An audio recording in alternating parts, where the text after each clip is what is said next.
Ինչպես կծախսեիք 10,000 դրամ գումարը, օրինակ եթե ձեր թոշակը ավելանար 10,000 դրամ, գիտեք ինչի վրա կծախսեիք։ Ինչ իմանամ, չի էլ ավելանա։ Բայց եթե ավելանա։ Եթե ավելանա, մի բանից որ ասենք 1 կիլո եմ առնում, կառնամ 2 կիլո։ Օրինակ Փաշինյանն ասում է, եթե ավելացնեն 10,000 դրամով, թոշակառուները չեն իմանա ինչի վրա ծախսեն, ինչպես ծախսեն։ Փաշինյանի անունը ընդհանրապես մի տվեք։ Ալերգիա ունենք Փաշինյանից։ Ժողովուրդը մեծամասնությունը ատում է իրան։ Մենակ իր կողմնակիցները ես չեմ անում, մի ձևի մարդիկ են, որ իրան կողմ են։ Սուտ ասամ, խոսքի տերը չի, ասում էր կավելացնեմ թոշակները, հիմա էլ 1000 ձևի ֆռացնում է այդ ավելացնելու, որ չավելացնի էդ։ Հիմա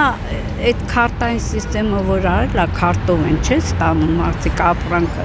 Հիմա օրինակ ես վարձով եմ ապրում։ Ես պետք է փողը հանեմ, դնում եմ վարձի վրա, տղայիս աշխատի վրա, վարձի փող եմ տալի, ես քարտով չեմ կարող։ Հիմա ուրեմն իմ թոշակը պետք է չավելանա։